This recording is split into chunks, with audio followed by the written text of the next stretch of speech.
नमस्कार विद्यार्थी मित्रांनो, मी सहदेव सावगे तुम्हाला सर्वांचं स्वागत करतो एनजे फार्मा ऑनलाईन स्टडी प्लॅटफॉर्मवर। विद्यार्थी मित्रांनो, आज आपण एक खूप महत्वाचा टॉपिक बघणार आहे एमपीएससी फार्मासिस्ट या पदासाठी, ज्याचं नाव आहे हायपोग्लायसेमिक एजंट्स। विद्यार्थी मित्रांनो, हायपोग्लायसेमिक एजंट्स म्हणजे नेमकं काय, हायपोग्लायसेमिया म्हणजे काय, डायबिटीज मेलाइटसचे किती प्रकार आहेत, डायबिटीज मेलाइटस म्हणजे काय, आणि त्यामध्ये इन्शुलिन जो हार्मोन आहे महत्वाचा, त्याचा काय रोल आहे, तो सिक्रेट कुठून होतो, असे सर्व प्रकारचे प्रश्न आपल्याला या व्हिडिओमध्ये बघायचे आहेत। विद्यार्थी मित्रांनो, एमपीएससी फार्मसिस्टनं हा टॉपिक दिलेला आहे म्हणजे यावर 100% प्रश्न येऊ शकतो।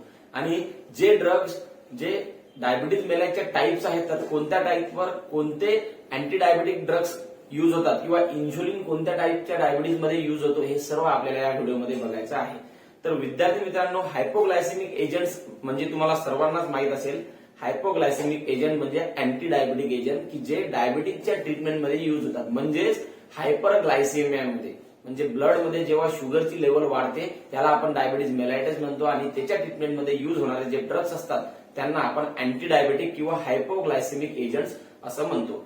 तर विद्यार्थी मित्रांनो, हायपोग्लायसेमिक एजंट्स हे बघण्या अगोदर तुम्हाला माहिती असणं गरजेचं आहे डायबिटीज मेलाइटस म्हणजे काय। हा लक्षात, त्याला आपण मराठीमध्ये मधुमेह म्हणतो। तर डायबिटीज मेलाइटस जे आहे हे काय आहे, it is a metabolic disorder कॅरेक्टराइज्ड by the hyperglycaemia, glycosuria, hyperlipidaemia, negative nitrogen balance and sometime ketonaemia. आलं लक्षात। आता हा जो डायबिटीज मेलाइटस आहे हा कशा प्रकारचा डिसीज आहे, तर मेटाबॉलिक डिसऑर्डर। आता मेटाबॉलिझम म्हणजे काय, हा डिसीज कशापासून होतो, ग्लुकोज व्यवस्थित आपल्या शरीरामध्ये मेटाबोलाइज जर झालं नाही, ग्लुकोजचं व्यवस्थित युटिलायझेशन जर झालं नाही, तर हा डिसीज होतो, म्हणून याला मेटाबॉलिक डिसऑर्डर म्हणतात। आलं लक्षात। कोणता disorder, diabetes mellitus is a metabolic disorder कॅरेक्टराइज्ड by, म्हणजे याचे कॅरेक्टरिस्टिक कोणते आहे, त्याच्यामध्ये नेमकं होतं काय, तर काय होतं, हायपरग्लायसिमिया म्हणजेच ब्लड मध्ये शुगरची लेवल काय होतं, वाढतं।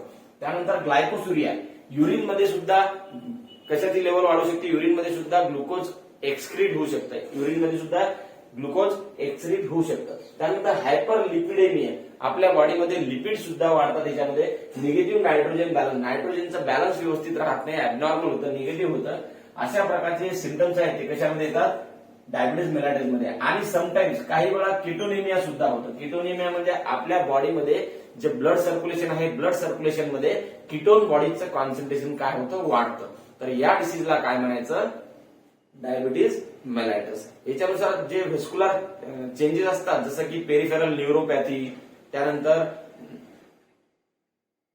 असे 2-3 जे सिम्पटम्स आहेत, तर ते सिम्पटम्स याच्यामध्ये होऊ शकतात। विद्यार्थी मित्रांनो, डायबिटीज मेलाइटिस हा जो डिसीज आहे याच्या मेन 2 टाइप्स आहेत, म्हणजे डायबिटीज हा 2 टाइप मध्ये आढळतो मेजरली पूर्ण पॉप्युलेशन मध्ये, सर्व पॉप्युलेशन मध्ये। त्याच्यामध्ये पहिली जी टाइप आहे त्याला आपण इन्शुलिन डिपेंडंट डायबिटीज मेलाइटस म्हणतो। काय म्हणतो, इन्शुलिन डिपेंडंट डायबिटीज मेलाइटस, याला टाइप 1 डायबिटीज असं सुद्धा म्हणतात। मग एक्झाम मध्ये प्रश्न विचारला जातो की इन्शुलिन डिपेंडंट डायबिटीज मेलाइटसला कोणत्या टाइपचा डायबिटीज म्हणतात, तर तो कोणत्या टाइपचा डायबिटीज आहे, टाइप 1 डायबिटीज। हा डिपेंड आहे इन्शुलिनवर, हे मी तुम्हाला नंतर सांगतो। आलं लक्षात। त्यानंतर विद्यार्थी मित्रांनो, यालाच आपण ज्युवेनाइल ओनसेट डायबिटीज मेलाइटस म्हणू शकतो। काय म्हणू शकतो, ज्युवेनाइल ओनसेट डायबिटीज मेलाइटस। हा लहान मुलांमध्ये जास्तीत जास्त आढळतो, म्हणून त्याला काय म्हणायचं, ज्युवेनाइल ओनसेट डायबिटीज मेलाइटस। त्यानंतर विद्यार्थी मित्रांनो, याच्या डिटेलमध्ये पाहण्या अगोदर आपण टाइप 2 कोणता आहे हे सुद्धा बघून घेऊया। तर टाइप 2 आहे non insulin dependent diabetes mellitus, म्हणजे हा इन्शुलिनवर डिपेंड नाही, इन्शुलिनचा याचा काही संबंध येत नाही, जास्त प्रमाणात संबंध येत नाही, थोडाफार येत असेल पण इन्शुलिनवर जास्त प्रमाणात हा डिपेंड नाही, म्हणून त्याला non insulin dependent diabetes mellitus म्हणायचं।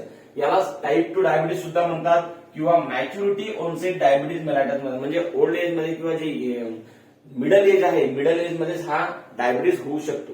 आता हे आपण डायबिटीजचे 2 टाइप बघितले, यांचे डिटेलमध्ये बघण्या अगोदर इन्शुलिन हार्मोन बद्दल आपल्याला माहिती असणं खूप गरजेचं आहे। अगोदर इन्शुलिन बघू आणि नंतर आपण काय बघणार आहे, डायबिटीज मेलाइटसचे टाइप जे आहे ते डिटेलमध्ये बघणार आहे। बघा, आता इन्शुलिन जो हार्मोन, इथं मी इन्शुलिनचं डिटेल दिलेलं आहे। It is polypeptide having 51 amino acid discovered by bunting and best in 1921। 1921 मध्ये इन्शुलिनचा शोध लागला, बंटिंग आणि बेस्ट हे 2 जे सायंटिस्ट होते यांनी मिळून लावलेले आहे। विद्यार्थी मित्रांनो, इन्शुलिन हे जे आहे पॉलीपेप्टाइड हार्मोन आहे, म्हणजे याच्यामध्ये अमायनो ऍसिड्स काय आहेत, पॉलीपेप्टाइड बॉन्डनं काय केल्या गेलेले आहेत, जोडलेले आहेत, त्याच्यानी जास्त अमायनो ऍसिड आहेत। आता किती अमायनो ऍसिड आहे असं जर प्रश्न तुम्हाला विचारला तर 51 अमायनो ऍसिड्स आहेत कशामध्ये, आपल्या इन्शुलिन मध्ये. आणि डिस्कव्हर कोणी केलं, बंटिंग आणि बेस्ट या सायंटिस्टने किती मध्ये, 1921 या साली. आता विद्यार्थी मित्रांनो, हे जे 51 अमायनो ऍसिड्स आहेत इन्शुलिन मध्ये, तर हे 2 चेन मध्ये डिवाइडेड, म्हणजे इन्शुलिन मध्ये 2 चेन असतात. म्हणजे insulin having 2 chains of amino acid, chain A आणि चेन बी. मग तुम्हाला पेपरमध्ये विचारतात की इन्शुलिनच्या चेन ए मध्ये किती अमायनो ऍसिड आहेत आणि इन्शुलिनच्या चेन बी मध्ये किती अमायनो ऍसिड आहेत, ते तुम्हाला यायला हवं. तर चेन ए जी आहे इन्शुलिनची, हॅव्हिंग 21 अमायनो ऍसिड. किती अमायनो ऍसिड आहेत, तर 21 अमायनो ऍसिड आहेत चेन ए मध्ये, आणि चेन बी मध्ये आहेत 30 अमायनो ऍसिड. किती, 30 अमायनो ऍसिड. आणि मॉलिक्युलर वेट जर विचारलं तुम्हाला इन्शुलिनचं, ते किती आहे, 6000. किती आहे, 6000. तर विद्यार्थी मित्रांनो, टोटल 51 अमायनो ऍसिड आहेत इन्शुलिन मध्ये. चेन ए मध्ये 21 अमायनो ऍसिड आहेत आणि चेन बी मध्ये 30 अमायनो ऍसिड आहेत. आणि डिस्कव्हर कोणी केलं, तर बंटिंग आणि बेस्टने 1921 मध्ये. आणि ते काय आहे, पॉलीपेप्टाइड हार्मोन आहे. आलं लक्षात. विद्यार्थी मित्रांनो, यापेक्षाही महत्वाचं इन्शुलिन सिक्रेट कुठून होतं, तर आपले जे पॅनक्रियाज आहेत, तर पॅनक्रियाज मधून जे बीटा सेल्स असतात त्यांच्याद्वारे हे इन्शुलिन सिक्रेट केलं जातं. म्हणजेच it is secreted by the beta cells of pancreatic islets. जे पॅनक्रियाटिक आयसलेट सेल्स आहेत, तर त्यांच्याद्वारे जे बीटा सेल्स आहेत पॅनक्रियाटिक आयसलेटच्या, तर त्यांच्याद्वारे इन्शुलिन हार्मोन हा काय केला जातो, सिक्रेट केला जातो. आता इथं आपण इन्शुलिन बद्दल माहिती बघितलेली आहे. विद्यार्थी मित्रांनो, इन्शुलिन जे आहे ह्युमन मध्ये आढळणारे इन्शुलिन, त्यानंतर पोर्क मध्ये आणि बीफ मध्ये. पोर्क म्हणजे काय, तर डुक्कर. बीफ म्हणजे काय, तर गाय. यांच्यामध्ये आढळणारे जे इन्शुलिन आहे याच्यातली थोडीफार म्हणजे जास्त प्रमाणात काय आहे, सिमिलॅरिटी आहे. मग आपल्याला जर असं प्रश्न विचारला की ह्युमन इन्शुलिन कोणाच्या इन्शुलिनच्या सिमिलर आहे किंवा सारखा आहे, थोडंफार नियरली सेमच आहे, तर कोणाच्या इन्शुलिन सारखा आहे, पोर्क इन्शुलिन. लक्षात. विद्यार्थी मित्रांनो बघा, जे ह्युमन इन्शुलिन आहे त्याच्यामध्ये जी चेन ए आहे आणि चेन बी आहे इथं दिलेलं आहे. चेन ए मधला जो 8वा अमायनो ऍसिड आहे तो आहे थ्रिओनिन. त्यानंतर 10वा अमायनो ऍसिड आहे आयसोल्युसिन. आणि चेन बी मधला 30वा अमायनो ऍसिड आहे थ्रिओनिन. आणि हे झालं ह्युमन इन्शुलिनचं. पोर्क इन्शुलिन म्हणजे मधले 8वा आणि 10वा अमायनो ऍसिड काय आहे, सेमच आहे. म्हणजे थ्रिओनिन 8वा अमायनो ऍसिड आहे आणि 10वा अमायनो ऍसिड आहे आयसोल्युसिन. हे दोन्ही अमायनो ऍसिड पोर्क इन्शुलिन मध्ये सेमच आहे. फक्त तिसराच म्हणजेच साइड बी मधला जो 30 नंबरचा अमायनो ऍसिड आहे तोच वेगळा आहे, अॅलानिन. म्हणजे नियरली हे पोर्क इन्शुलिन आणि ह्युमन इन्शुलिन हे काय आहे, सेमच आहेत. मग तुम्हाला प्रश्न जर विचारला की ह्युमन इन्शुलिन कोणत्या इन्शुलिन सारखं आहे, तर ते इन्शुलिन सारखं आहे पोर्क इन्शुलिन सारखं. आता नंतर बीफ इन्शुलिन सुद्धा याच्यामध्ये 8वा अमायनो ऍसिड साइड ए चेन मधला अॅलानिन आहे, 10वा अमायनो ऍसिड व्हॅलिन आहे आणि बीटा चेन मधला 30 नंबरचा अॅलानिन आहे. आलं लक्षात. म्हणजे हा थोडासा वेगळा आहे, पण ह्युमन इन्शुलिन आणि पोर्क इन्शुलिन जे आहे ते नियरली सिमिलरच आहे. तर तुम्हाला प्रश्न जर विचारला की कोणतं ह्युमन इन्शुलिन सोबत सेमच आहे, तर ते आहे पोर्क इन्शुलिन. आता हे सर्व माहिती झाली इन्शुलिनची. विद्यार्थी मित्रांनो, इन्शुलिन हे का महत्वाचं आहे, कशासाठी महत्वाचं आहे आणि याची कमतरता जर झाली तर डायबिटीस का बरं होतं हे माहित असणं गरजेचं आहे. त्याच्यामुळे इन्शुलिनच्या ऍक्शन्स माहित असणं तुम्हाला काय आहे महत्वाचं आहे. बघा, ऍक्शन्स कोणकोणते आहेत इन्शुलिनच्या, तर insulin facilitate transport of glucose across cell membrane, muscle and fat. विद्यार्थी मित्रांनो, आपल्या बॉडीला जर एनर्जी पाहिजे असेल तर ग्लुकोज युटिलाइज करणं खूप महत्वाचं असतं. आणि ग्लुकोज युटिलायझेशनसाठी ग्लुकोजचं ट्रान्सपोर्ट आपल्या जे सेल मेम्ब्रेन्स आहेत किंवा जी एवढी सेल आहे, मसल्स आहेत, फॅट आहेत, इथं ग्लुकोजचं ट्रान्सपोर्ट होणं खूप गरजेचं असतं. आणि हे काम कोणाचं असतं, तर हे काम असतं इन्शुलिनचं. मग इन्शुलिन जर इथं आपल्याला कमी असलं किंवा इन्शुलिनची डिफिशियन्सी असली आलं लक्षात किंवा ऑब्सेंट असलं तर हे ग्लुकोज व्यवस्थित ट्रान्सपोर्ट होईल का सेल मेम्ब्रेन पर्यंत युटिलायझेशनसाठी, नाही होणार. म्हणजे ग्लुकोज आहे ते ब्लडमध्ये जिथे आहे तिथेच राहणार आणि ग्लुकोजचं कॉन्सन्ट्रेशन ब्लडमध्ये वाढणार. आणि ग्लुकोज जर वाढलं तर काय होणार, हायपरग्लायसेमिया, त्यालाच आपण म्हणतो डायबिटीज मेलायटस. म्हणून ही जी ऍक्शन आहे, transport, insulin facilitate transport of glucose across the cell membrane, muscle आणि फॅट, ही खूप महत्वाची आहे for preventing diabetes mellitus. Insulin कमी तर ही ऍक्शन कमी आणि डायबिटीज मेलायटस वाढणार. आलं लक्षात. म्हणजे इन शॉर्ट तुम्ही काय म्हणू शकता की एक लॉक आहे, इन्शुलिन त्या लॉकची चाबी आहे. म्हणजे लॉकची चाबी जर त्यामध्ये घातली तरच लॉक उघडेल आणि दरवाजा उघडेल. आलं लक्षात.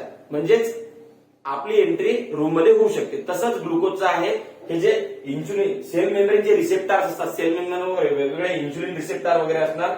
या इन्शुलिन रिसेप्टरची चाबी काय आहे, इन्शुलिन आहे. म्हणजे ग्लुकोज त्यांना जर यूज करायचं असेल तर अगोदर इन्शुलिन तिथे लागेल त्याची एंट्री फॅसिलिटेट करण्यासाठी. आलं लक्षात? म्हणून इन्शुलिन महत्वाचं आहे. दुसरं म्हणजे फॅसिलिटेट ग्लुकोज युटिलायझेशन, त्यानंतर glycogen synthesis and reduces the glycogenolysis. म्हणजे विद्यार्थी मित्रांनो जे इन्शुलिन आहे हे काय करतं, ग्लुकोजचं युटिलायझेशन करण्यात मदत करतं, हे तर आपल्याला माहितच आहे. दुसरी गोष्ट म्हणजे it facilitate the glycogen synthesis, म्हणजे जे ग्लुकोज आहे आपल्या ब्लडमध्ये ते जर एक्सेस प्रमाणात जर झालं आपल्या बॉडीमध्ये तर ग्लुकोजचं कन्व्हर्शन ग्लायकोजन मध्ये करून ते लिव्हरमध्ये स्टोअर करण्याचं काम हे कोणाचं असतं, तर हे काम असतं इन्शुलिनचं. मग इन्शुलिन जर इथं कमी असेल आणि ऑलरेडी आपल्या ब्लडमध्ये जर ग्लुकोज वाढेल असेल तर ग्लायकोजन मध्ये त्याचं कन्व्हर्शन होऊन लिव्हरमध्ये स्टोअर होईल का? नाही. म्हणजे ग्लुकोज जे आहे ते ब्लडमध्ये ऍज इट इज राहील, त्याचं कॉन्सन्ट्रेशन वाढतच जाईल आणि आपल्याला काय होईल, डायबिटीज मेलायटस होईल. म्हणून इथे इन्शुलिन महत्वाचं आहे ग्लायकोजन सिंथेसिस साठी फ्रॉम ग्लुकोज. लक्षात, ग्लुकोज पासून ग्लायकोजन सिंथेसाइज झालं तर ब्लड मधलं ग्लुकोज कुठे चाललं, लिव्हरमध्ये स्टोअर व्हायला लागला in the form of glycogen. म्हणजे ब्लड मधलं कमी होत आहे इन्शुलिन आपलं ग्लुकोज. म्हणजे त्यासाठीच महत्वाचं काय आहे तर इन्शुलिन महत्वाचं आहे. Reduce the glycogenolysis. आता ग्लायकोजेनोलायसिस म्हणजे काय, तर ग्लायकोजन पासून ग्लुकोज तयार करण्याचं काम काय असतं, इन्शुलिनचं असतं. मग जेव्हा आपल्या ब्लडमध्ये ग्लुकोज हे कमतरता आहे, फॉर एक्झाम्पल कमतरता आहे, मग आपल्याला जर ग्लुकोज पाहिजे असेल तर कुठून मिळणार, जे लिव्हरमध्ये स्टोअर केलेलं ग्लायकोजन आहे त्या ग्लायकोजनचं ब्रेकडाऊन होईल, डिग्रेडेशन होईल आणि त्या ग्लायकोजन पासून ग्लुकोज तयार होईल आणि ते आपल्या ब्लडमध्ये रिलीज होईल. नंतर आपण ते ग्लुकोज काय करू शकतो, यूज करू शकतो. मग इथं जर विद्यार्थी मित्रांनो इन्शुलिन जर कमतरता असली तर ग्लायकोजेनोलायसिस कंट्रोल करण्याचं काम कोणाचं आहे, इन्शुलिनचं. मग इथं जर इन्शुलिनची कमतरता असली किंवा इन्शुलिन अपसेट असलं तर हे ग्लायकोजेनोलायसिस जे आहे तर हे काय होईल, जास्त प्रमाणात होईल किंवा ग्लायकोज कंट्रोल राहणार नाही ग्लायकोजेनोलायसिसवर. आलं लक्षात? त्यामुळे सुद्धा ब्लडमध्ये ग्लुकोजची लेवल काय होऊ शकते, वाढू शकते. म्हणजे हे जे ऍक्शन्स आहेत ग्लुकोज इन्शुलिनचे हे खूप महत्वाचे आहेत फॉर प्रिव्हेंटिंग डायबिटीज मेलायटिस. म्हणजे इन्शुलिन जर व्यवस्थित प्रेझेंट नसेल किंवा ऍबनॉर्मल असेल किंवा अब्सेंट असेल किंवा लो कॉन्सन्ट्रेशन मध्ये असेल तर हे जे कंडिशन्स आहेत हे काय होतील, डिस्टर्ब होतील आणि ग्लुकोजचं कॉन्सन्ट्रेशन आपल्या ब्लडमध्ये वाढू शकते. त्यानंतर इनिबिट द ग्लुकोजेनोलायसिस. आता आपल्या शरीरामध्ये जेव्हा ग्लुकोजचं कॉन्सन्ट्रेशन कमी राहतं तेव्हा वेगवेगळे जे फॅट आहेत, नॉन कार्बोहायड्रेट पार्ट म्हणजे फॅट, प्रोटीन, लिपिड्स यांच्यापासून काय तयार होतं माहितीये का, ग्लुकोज तयार होतं. मग हे तयार करण्याचं किंवा याच्यावर कंट्रोल ठेवण्याचं काम कोणाचं असतं तर इन्शुलिनचं असतं. आणि इन्शुलिन जर व्यवस्थित नसलं तर काय होईल, हे जास्त प्रमाणात होईल ग्लुकोज निओजेनेसिस म्हणजे नवीन ग्लुकोज तयार होईल या नॉन कार्बोहायड्रेट मटेरियल पासून आणि आपल्या ब्लडमध्ये ग्लुकोजचं कॉन्सन्ट्रेशन वाढू शकतं. त्यामुळे इन्शुलिन काय आहे, नॉर्मल कंडिशन मध्ये असणे खूप महत्वाचं आहे. आता आपण इन्शुलिन बद्दल शिकलो. आता आपण येऊ पुन्हा कशावर, इन्शुलिन डिपेंडंट डायबिटीज मेलायटस आणि नॉन इन्शुलिन डिपेंडंट डायबिटीज मेलायटस या दोन्ही टाईपवर. आता याच्यामध्ये आपण काय करणार आहोत, बघणार आहोत की नेमकं होतं तरी काय किंवा काय असतं. बघा, इन्शुलिन डिपेंडंट डायबिटीज मेलायटसला टाईप 1 डायबिटीज म्हणतात किंवा ज्युवेनाइल वन्सेट डायबिटीज मेलायटस म्हणतात. याच्यामध्ये beta cell destruction in pancreatic islets. आता इन्शुलिन सिक्रेट करण्याचं काम कोणाचं असतं, मी म्हणूनच इन्शुलिन अगोदर घेतलं. इन्शुलिन सिक्रेट करण्याचं काम कोणाचं असतं, बीटा सेल्स जे असतात पॅनक्रियाटिक आयसलेटच्या, तर त्याचं काम असतं. मग या इन्शुलिन डिपेंडंट डायबिटीज मेलायटस मध्ये काय होतं, जे आपल्या शरीरामधल्या अँटीबॉडीज आहेत त्याला आपण ऑटो इम्युन अँटीबॉडीज म्हणतो. ते काय करतात, त्या बीटा सेल्सला डिस्टर्ब करतात. आता हे जर बीटा सेल कमी झाल्या किंवा डिस्टर्ब झाल्या तर इन्शुलिन व्यवस्थित प्रमाणात सिक्रेट होईल का, नाही.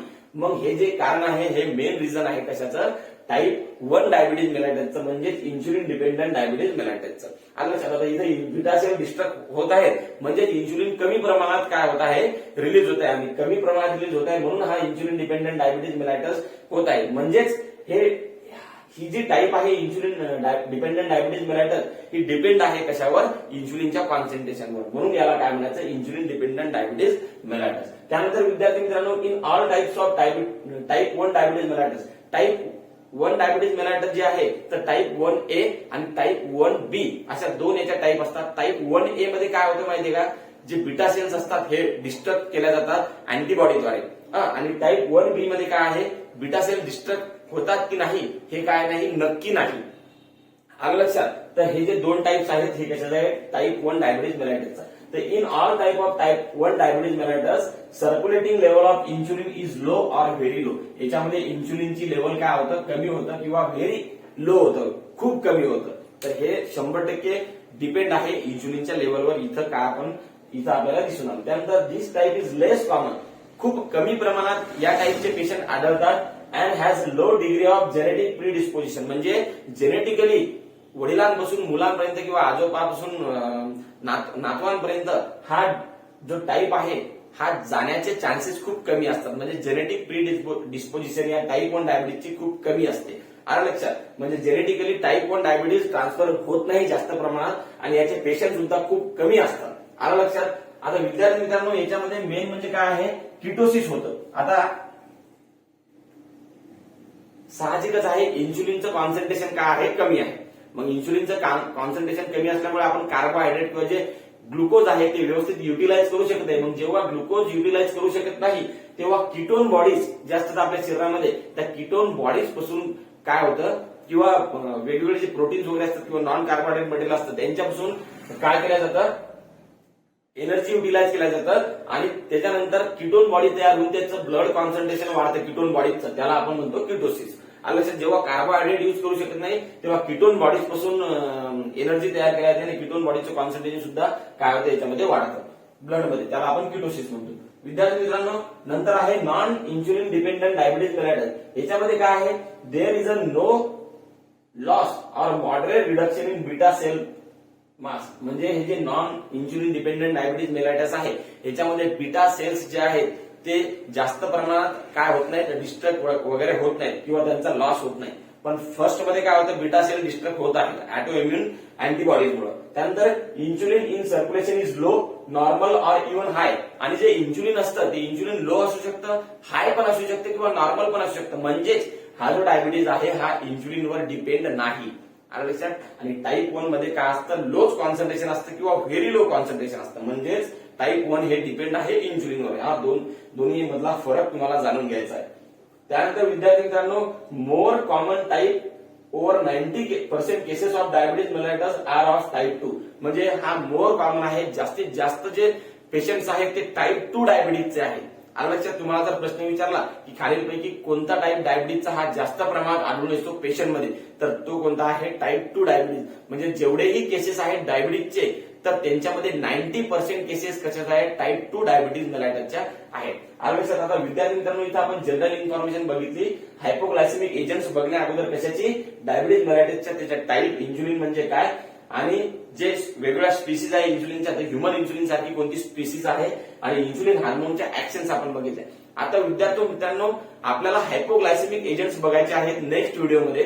याच्यामध्ये आपल्याला जे ट्रीटमेंट आहे टाईप 1 डायबिटीज मेलाइटस मध्ये कोणते ड्रग युज करायचे किंवा इन्सुलिन युज करायचं किंवा नाही, टाईप 2 डायबिटीज मेलाइटस मध्ये कोणते ड्रग्स युज करायचे हे आपल्याला बघायचं आहे. ते आपण बघूया एकदम सिस्टमॅटिकली. आणि जे अँटी डायबिटिक्स किंवा हायपोग्लायसेमिक ओरल हायपोग्लायसेमिक एजंट आहेत त्यांचं क्लासिफिकेशन सुद्धा बघणार आहोत. इन्सुलिनच्या वेगवेगळ्या टाईप जे आहेत ते सुद्धा आपण बघणार आहोत. आलं लक्षात? जय हिंद, जय महाराष्ट्र.